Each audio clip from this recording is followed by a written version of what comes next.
this week is a direct continuation of last week. And hopefully by the end of today, we'll actually end up with something that looks a lot more like a computer than what we had before. Although, well, as we'll see, what we had before is sort of along the right pathway.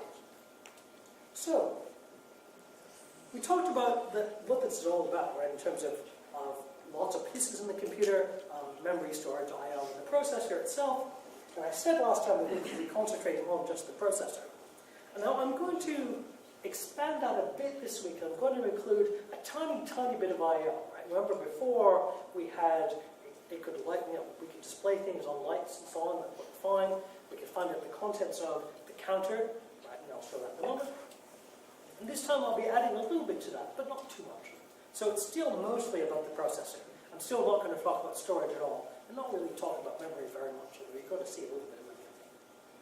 So, last time when we were building this thing, remember I had this plan, it makes it sound so grandiose, this strategy like you do with building anything, whether it's software or hardware or anything like that, of building it piecewise, right? You take a little step that you know how to do, and you accomplish that step, and then you move on to the next one. Because building the whole thing in one bang is next to impossible. It's just too hard because the ramp up is way too big. So how far did we end up with? Well, we started out, remember, we went through these sort of steps. We started with a counter, right? Push a button and the counter would increment by 1 each time. Okay? And the counter, although you couldn't see this, the counter was 8 bits wide, and so it could store the numbers from 0 to 255 decimal, 0 to FF and hex. And we could press the button and watch it go up, and we had a display where we could look at the current value of the counter. That was great. And then we beefed up the counter so that the counter can go up and down. That's good, I guess. So then you can add 1, you can subtract 1. So in other words, you can increment and decrement the value of the counter. Not double once, increment or decrement the value of the counter each time you push the button. That's fine. And then we got a bit more advanced, and we set it up so that you could load a value into the counter. Right? So if you wanted the counter to be 32, you could set the switches to be value 32 and press the button, and it would load 32 into the counter. And then you can add 1 and subtract 1 into the counter as you want. And we finished off with something rather more advanced, is that we can detect if the counter is 0. So we had a system that would light an LED if the value in the counter was 0. And we essentially ended up with this. Right, this is the numbers, which hopefully you can read the 0. That's the value of the counter. This LED is lit because the value of the counter is 0. I can push the button, and the counter goes up by 1. It's great. I can then do a switch, and the counter goes down by 1. It's fine. And I have another switch that lets me load a value into the counter. I've loaded 1 0. I've loaded 1 0 hex, and I'll make it more sophisticated. 1 4 hex. And then I can add 1 to that, and subtract 1 from that. So that's great. So that's as far as we got last time. And one of the things that you may remember last time I bollocksed a few things up, one of them was the load business. I fixed that. I won't show you, I won't go into detail with the fix, but we basically ended up with, see that? We ended up with this code here, which is the representation in Verilog of this hardware design. It loads, we can see that, we talked a bit about what Verilog is like, but you can sort of look at this, that when the button is pushed, this thing called key 0, then we can either load a value from the switches, or we can fiddle around with the value of the counter. Okay? And that's all the code. There's a bunch of other code here, like this code at the bottom, this seven segment decoder, so that we can actually look at the value of the counter. We talked a bit about that last time. And there's a bunch of boilerplate code at the beginning, which is necessary to make the thing work at all. Okay, so that isn't really, I don't think anyone with a straight face who's sane will call that a computer yet. Okay, it can do some things.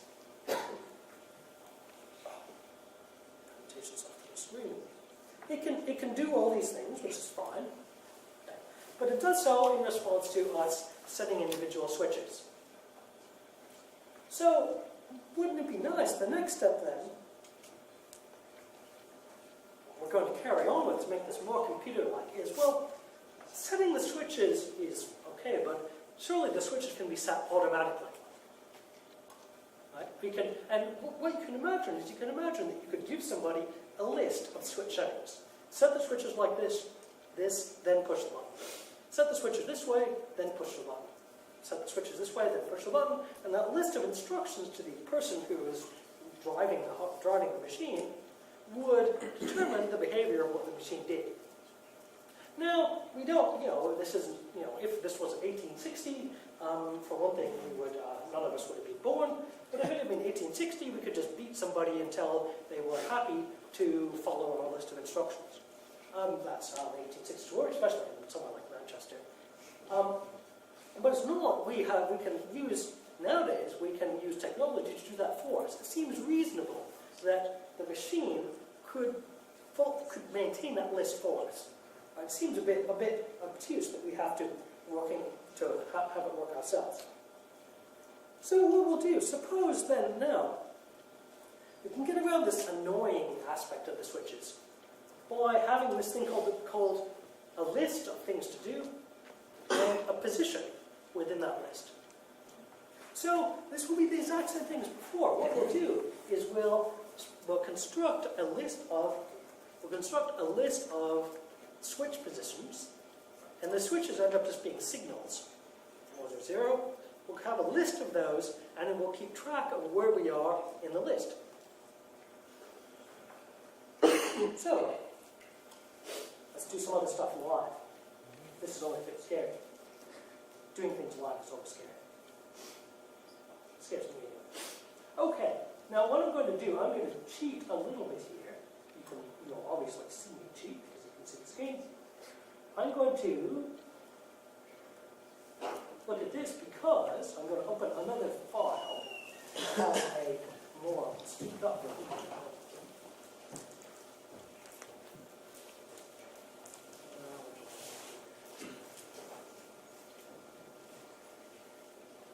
Because I always forget the Verilog syntax for this. So what I'm going to do is, this is going to be my list of stuff.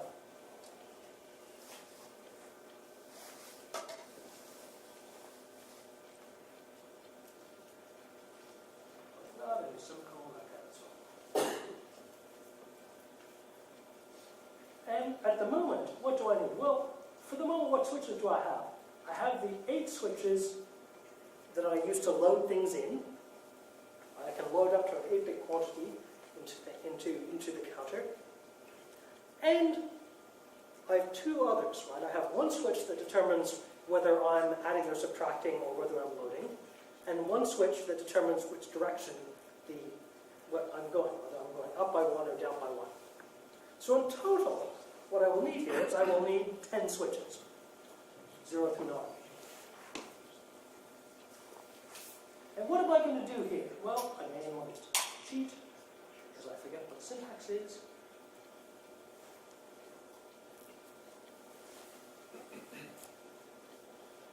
Well, the first thing I'm going to do is increment things, increment the counter, right? I'm just drawing a list, right? And if the first thing I want to do is increment the counter, then that's all switches off. Well, if I go back to this example here, like that, I push the right button, I make all the switches off, then I push the button and the counter goes up by 1. Isn't that great? So my first thing, I'm just going to try this, right? I'll do 0, 0, 0, 0, 0, 0, 0, 0, 0. Just to remind myself I should increment the counter. Right? And I'll increment the counter again, just 1 on.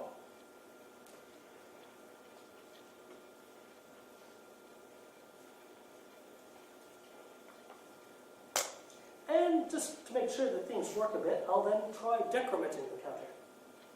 So that requires the second switch from the left to be on.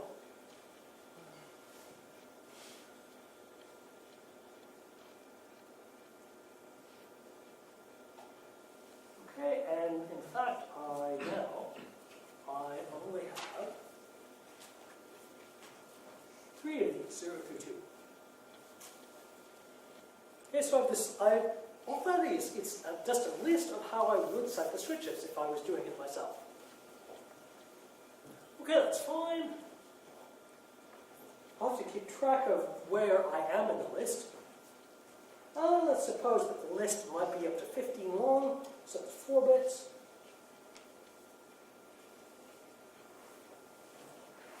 Position. Okay, so that will keep track of where I am in the list. At the beginning, pause will be 0, so I will follow the first instruction in the list. In this case, add 1, all switches off, right? If then, later on, it will go to, then after that, it'll go to 1. First item in the list, position 1 in the list.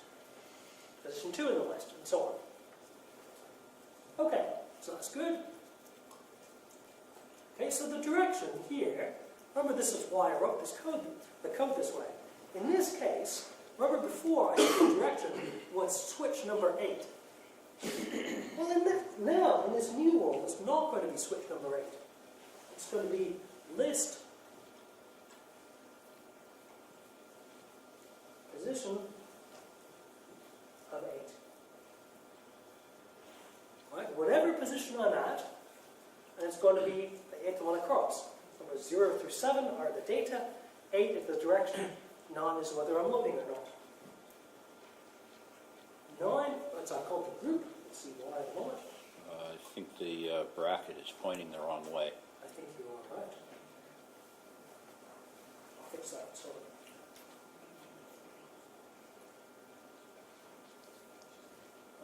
Which bracket do you mean? Oh, the one The one immediately after list. Yeah. That one? Yeah. Okay, that's even more reasonable. Okay, and the data now, of course, is not the switches. The data now is the list.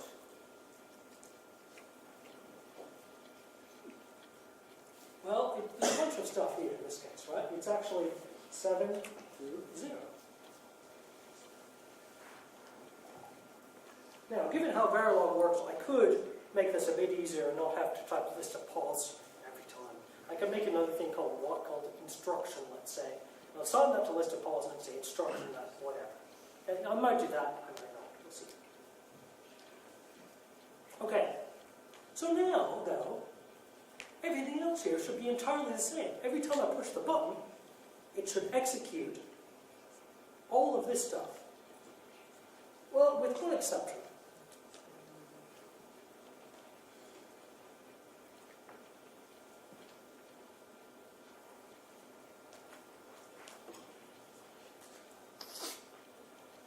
At the end, after I push the button, I have to move on to the next instruction. Now, the very observant of you will notice that this, up here I've used less than equals, and here I've used equals. Now, I'm doing that now because if I don't do it, the next thing I do will not work. The reason that I'm doing it that way, I'm not going to talk about it here. I mean, if you ask me about it, I'll talk about it. No problem. But I'm not going to talk about it here and now. It's an artifact of the way FPGAs work. Well, it's not exactly an artifact, but it's a consequence of the way FPGAs work. Okay, so if this works, first of all, let's see if it compiles. If it compiles, it would be awesome. That's good so far. Oh, this looks like a fairly easy thing to do. Measure clothing parentheses, okay, that's fine. With this one, what should I get wrong?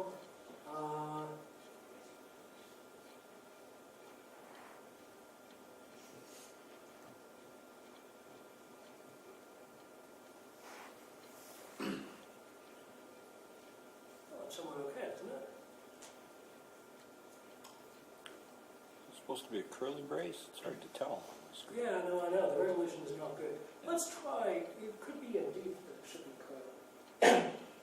That looks. Green is good.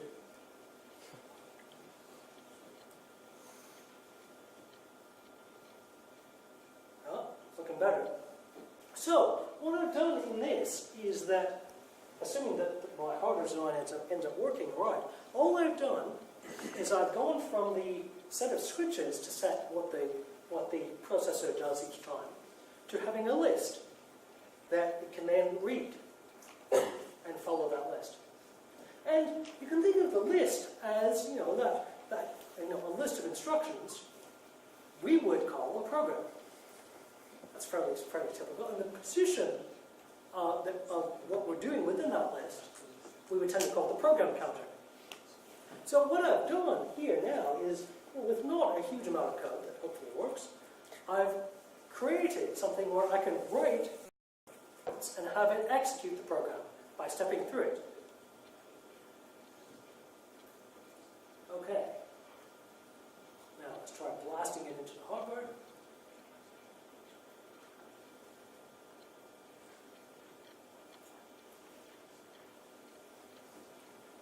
Okay, so remember my program, right? My program is to increment twice and then decrement once. So let's see if that works. It's good so far? Oh. Okay, this doesn't look so good.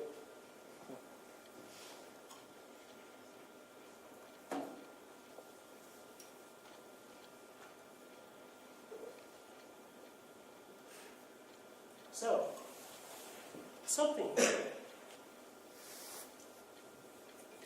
went wrong. So group is list of clause.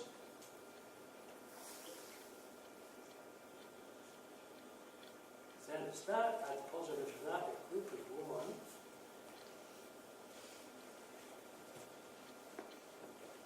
1. Make sure they're the right number of these. 1, 2, 3, 4, 5, 6, 7. Ah.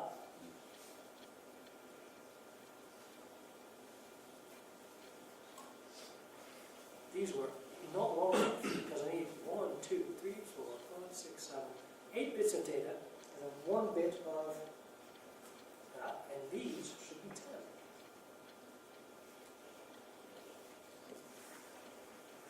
Because in these, I'm not saying what the highest number of bit is, I'm saying how many bits there are.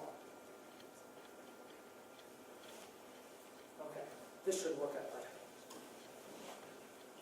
So,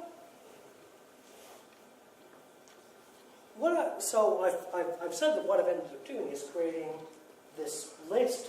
The program counter then goes to the list. The program counter tells the processor what to execute next.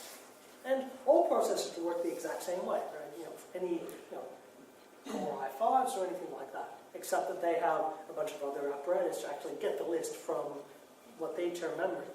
Okay? This processor doesn't really have memory exactly. Right? It has what some microcontrollers call program memory.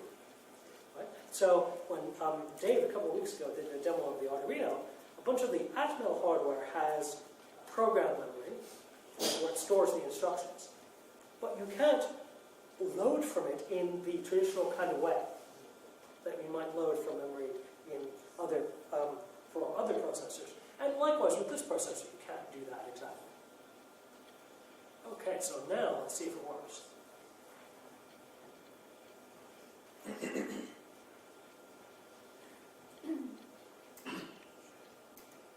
Okay, big moment. Looks a lot better. So my program incremented twice and decremented once.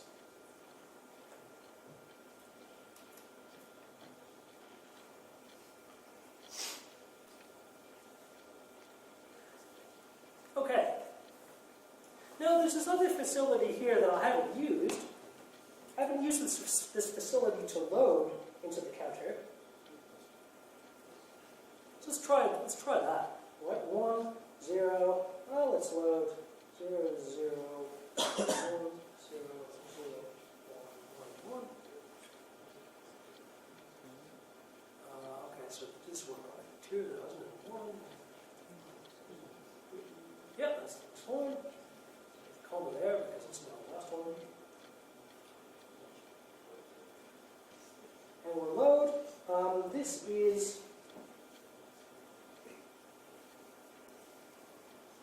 Now I I should know what this is because I just typed it. This will be 2, what? 1, 2, 4, 2, 7, right?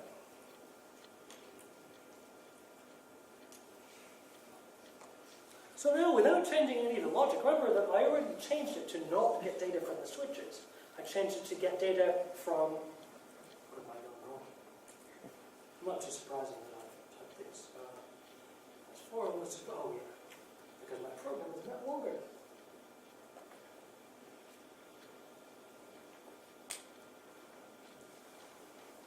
That sort of stupidity I'll get into in a moment as to why that's really obnoxious. So now I can, in some sense, I can read from the program memory. Right? I can load some value into the counter. Let's call it the register. Calling it the counter is a bit stupid. I can load a value into the register from the actual program code that I write. Okay, so that makes things a little bit better than it was before.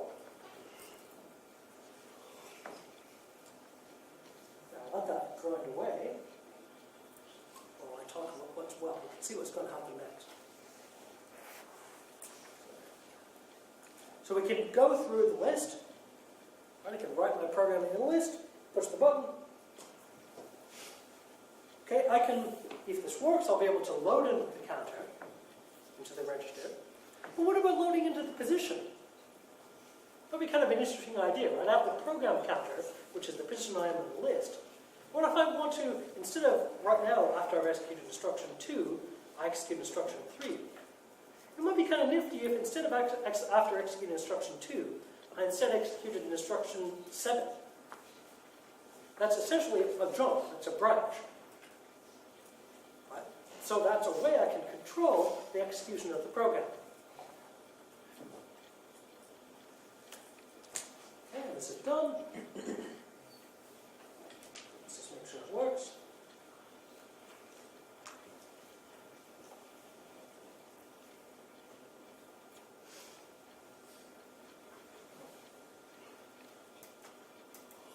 Now, I load 2.7 into the counter, which is good. That's what my program specified. Okay. So now I say, well, okay, I can load into the counter easily enough. Right here, I just assign a value to the counter based on the data, based on what's in the instructions. Instead, what I can do then is I can beef it up and say, well, what do I load just into the counter? What if I load into the position, into the program counter? And so what I'll do is I'll make my instruction a bit more extensive. I'll add on to it. Right? I'll add on to it another bit. I think it's now 11 bits. And this first bit is going to tell me, if I'm doing a load, what I'm going to load to. So all zeros, because I'm doing the default thing. I'm loading into the and they're also all now 11.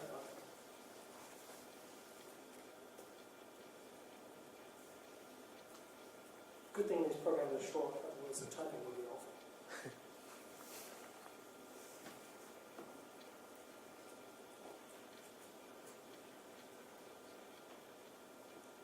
Okay, now what I'm going to do now, this loads into the register, call it register A. And here I'm going to load in the program counter, I'm going to load, I'll go back to the beginning, I'll load in 0. So now I'm loading into the program counter, still a load, I'm loading 0. Loading 0, and how many instructions do I have now? 1, 2, 3, 4, 5. So now it's 0 through 4. Well, and now not only do I have a direction, I also have a destination, right? And the destination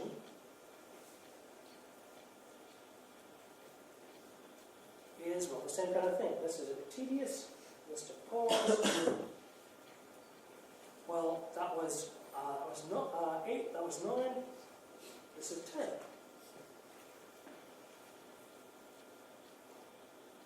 And now when I get a load, then I have to check, right? Next is 0. Then it goes into the counter. Otherwise, it goes into the position. Well, this is actually, it's the data, obviously, because I'm loading from the instruction, but it actually has to be data minus 1, because I'm then adding 1 to the position at the end. So if I take data minus 1, then I add that on the end, and I end up with data. That's the class. So if this works, now I'll actually have loops. Right? What I've done is, by having this load into the program counter, into the position, I can jump back to previous parts of the program. Okay, what did I get wrong? Now, if I expand this, hopefully, it will tell me something useful. Not really. Oh, there it is. Oh, yes, it's because I didn't put a comma here. Well, it might be because of that. That's certainly an error. So with this, if I can do loops, then you can imagine in a programming language, a for loop, a while loop, anything like that, will end up using, eventually boiling down to this exact functionality, where I branch, where I jump, I change the value of the position of the program counter to be somewhere else in the program.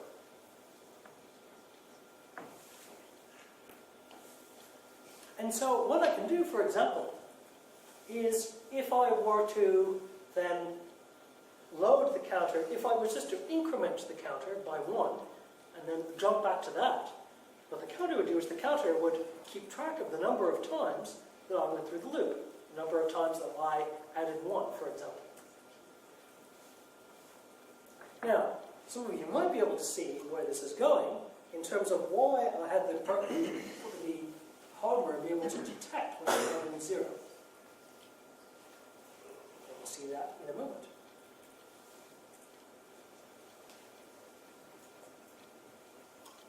Right, so let's see if this works. 0 adds 1. 27. Now, what should it do next? My program, it has as its first instruction increment. So it should add 1. 28, 29, 28. Loads 27. That button push was the jump, the load to the position.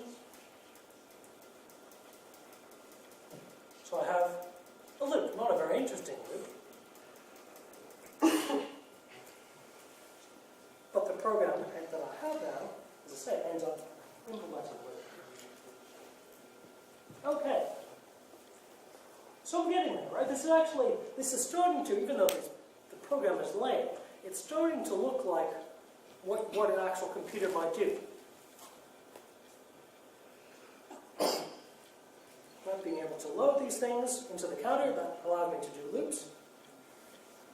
Well, I always do the same thing, right? No matter what the value of the counter is, I'll just go through the list.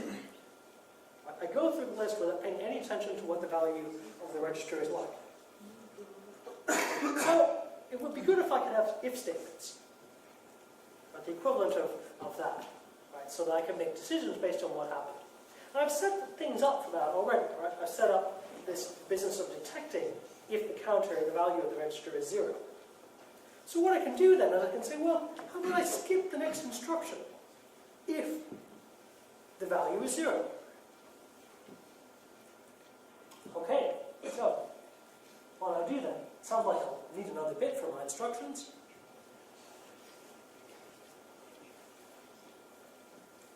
And now we'll see why I call this group. Is I'm actually going to have the groups that I have so far. I'll have arithmetic instructions, adding and subtracting. I have load instructions. And you know what's going to be control instructions. Right. Skip is a type of control. And so what I'm going to do actually is I have destination. I'm actually going to beef up here let's just write these zeros in the middle.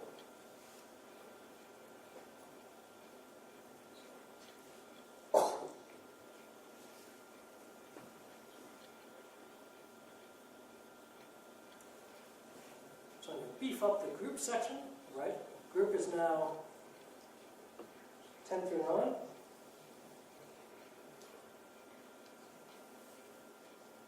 This is now 11. I made all of these longer by 1.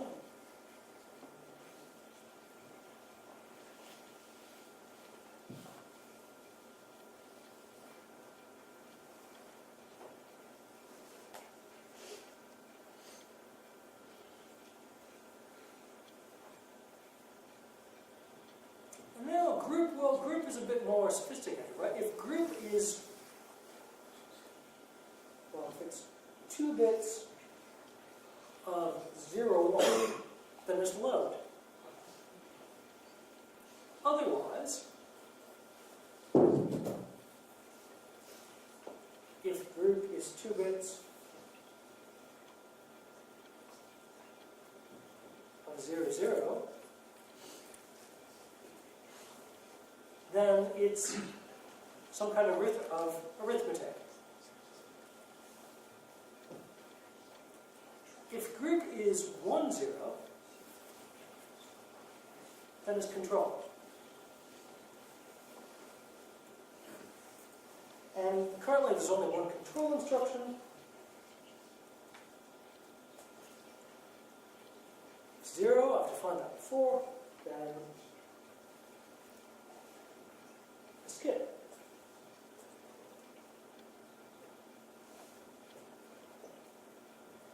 And so if, remember I defined before, if the counter is 0, then the signal Z will be 1. If the counter is 0, then I add an extra 1 to the counter, to the position, so that I skip the next instruction.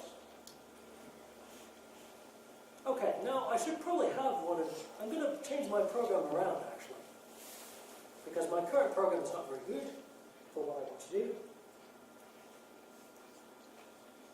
My new program is actually going to look like this. I'm going to load, I'm not going to load 27 into the that's way too big. I'm actually going to load 3.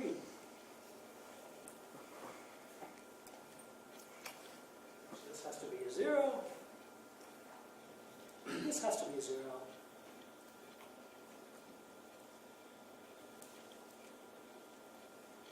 And decrement.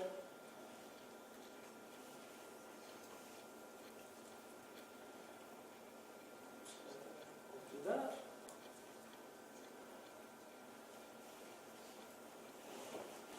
I get a skip of 0. And what's the code for that? Ends up being, well, this should be a 1. The rest of it doesn't actually matter what it is. And I'm going to normally go back to 0 in the PC.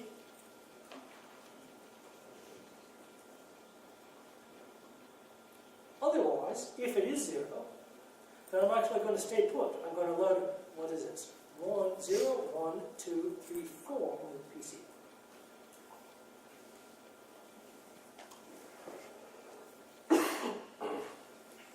So now if I look at my program, what am I going to do? I'm going to load 3. If we look at what this should do, I'll start this running so I can talk while it goes. We'll see if I got it correct. If we look at this program, what should happen? It should load 3 into the register. It should decrease it by 1. It didn't work. So surprise. Oh yeah, okay, because I botched up the business with the promise game. And this will complain because of the wrong side. 0, 1, 2, 3. Oh, no, the program is still the right length. Okay. Try again. So it should load 3 into the register. Decrease that by 1 to give 2. Is 2 0? No. So then it will execute the next instruction, which will jump back to, actually this program has a bug in it. Goes back to the beginning, which then loads 3 again. That's not so good. I should actually go to 1. There we go. So now we're certainly getting towards what a real computer might be like if you write programs in it forwards and they have bugs. So then, the next time through it will decrement it. 2 to 1. Is 1 0? No. Then it will load 1 into the program counter again. Decrement it. 1 to 0. Is 0 0? Yes. So we'll skip over this jump to decrement, and we'll end up with the last instruction, which then just sits there. And the counter ends up being at 0. So what we've done now is we've written a program that goes through the loop 3 times, as we have here. Okay? Because we've written 3 in the actual assembly, in the machine code, the first instruction. And what this program is, this will be the same as just a while loop, or a for loop, that counts down from 3, 2, 1, 0.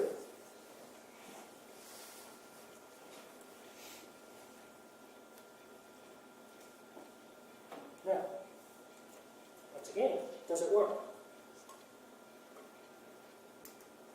I loaded 3 into the counter.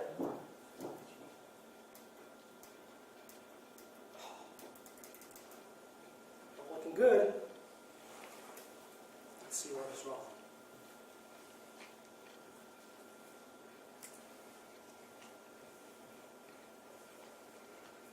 Group now is 10, 9.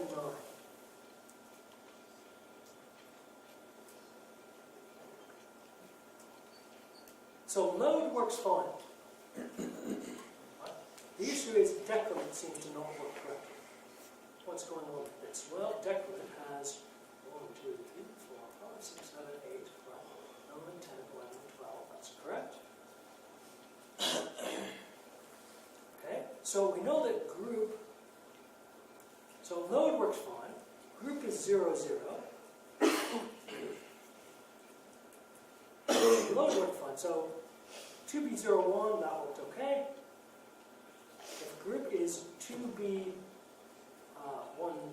it's not that. Group is 2B00, then it should be down. In the control group, shouldn't there be curly braces around the if z equals 1? Because otherwise the else is going to refer to if z equals 1. Yep. Well, it shouldn't, because this is like C, so the F will only be one line. But you're right, that could easily be the case. I think you're probably right. I think it's the one above, actually. It's the control group. Yep. Should be Right. correct.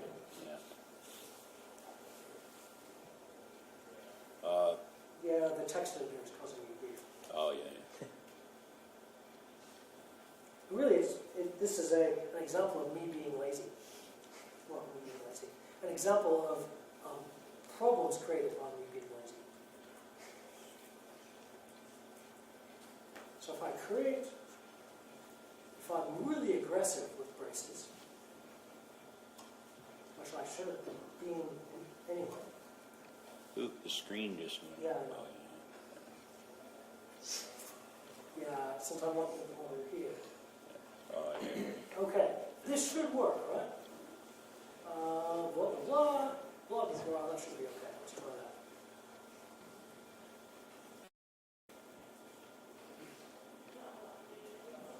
What did I mess up?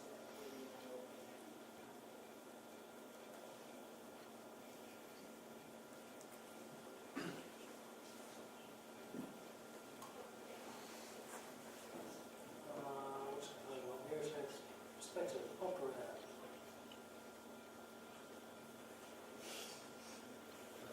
Let me actually, because Berlin is weird, let me actually get rid of these and see if that makes it happy. One thing which is very apparent about Verilog is it seems like it was a programming language that was designed by someone in about 2 minutes, which is not very good.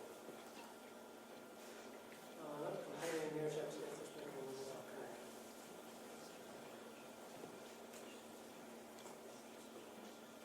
That is a curly brace, right? Yep. Okay, let's be extreme. Not too bad, because that's wrong.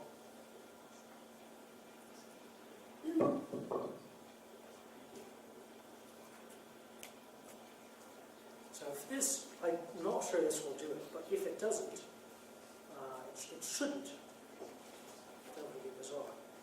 instead of doing aggressive debugging, what I'll actually switch to is one that actually does totally work. And debugging later on. I'm not quite sure what's going on with that. It's very easy.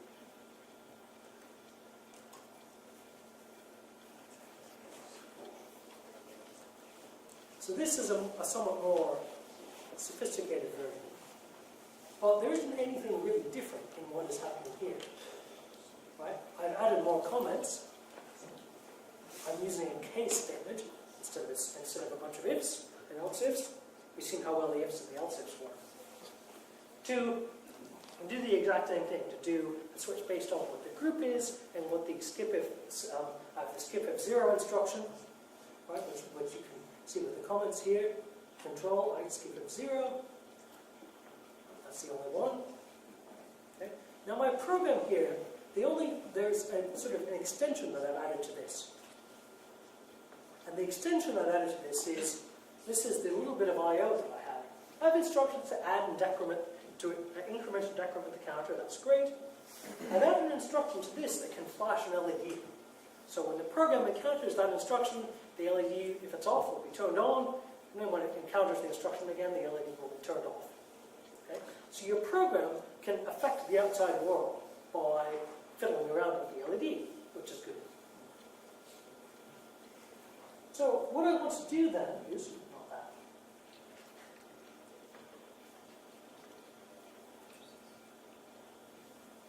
So I've done these, and the last thing, load from switches. Remember that in the original version, you could only load from the switches. That was a bit tedious.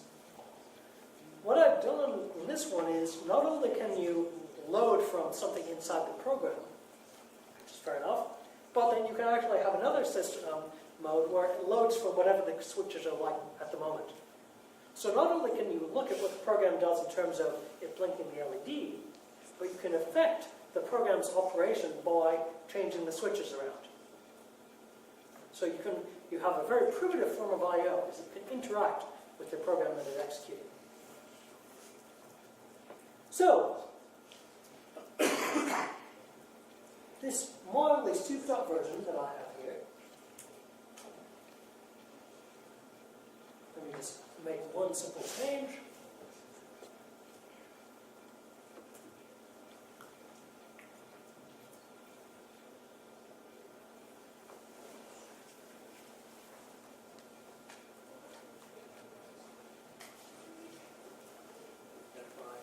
This.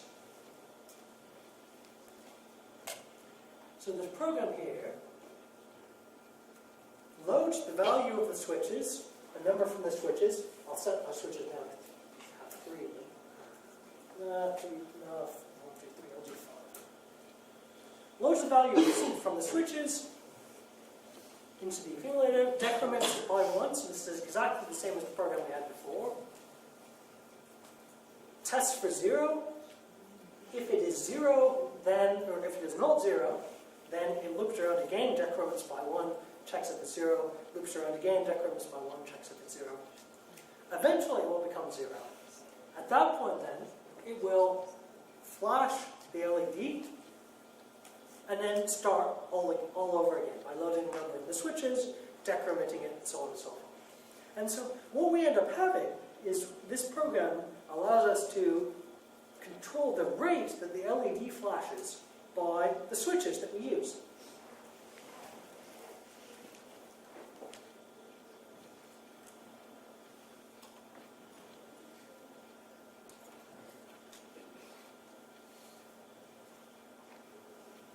Okay, this version is also a bit souped up because on the left, the right-hand number is the counter, the register as always. The one on the left shows the current position, so we start at 0. We load 5 into the register. I have these 2 switches here. Reduce it by 1. Reduce it by 1. Reduce it by 1. It's now 0.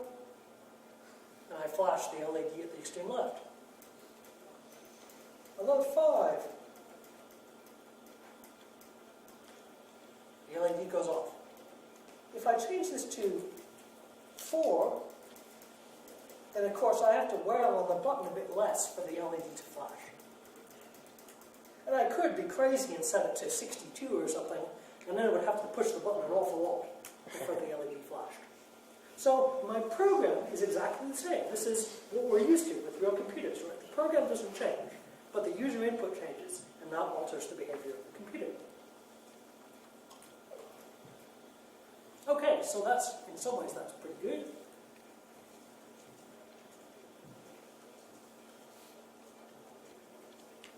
So, at this point, we have a complete computer.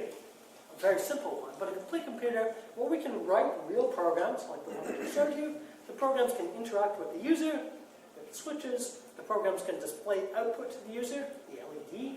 Right? It's everything you need, in some sense. Well, it's kind of crappy though. It's pretty annoying, right? I can push the button only so fast, right? I mean, wailing away on the button is really frustrating. And that's not so good. So, well, what if I do this then? Instead of the button,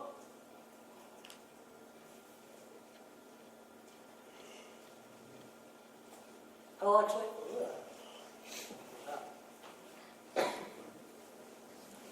I have this thing called the clock, right? The button is the clock. Instead of that, I'll actually have the entire processor driven by a 50 megahertz clock that's built into the FPGA board. And so now, I won't have to push the button. It's as if the button is being pushed 50 million times a second. Now, 50 megahertz is not a very fast processor by modern standards.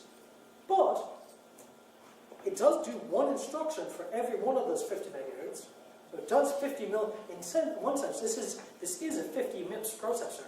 It does do 50 million instructions per second. And the other thing to remember is that, including the program, let me just get rid of this bonus program that you don't need to look at. This was a program left over when we were screwing around. Including the program, this is the entire processor. I mean, there isn't really all that much to it. There's still obviously enough for me to get it wrong a moment ago. But it's not too bad for something that's fairly easy.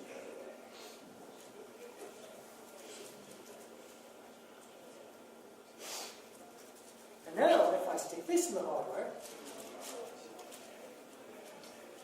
well, it's way too fast for me to see what's going on. I could put the initial value into it of say 3,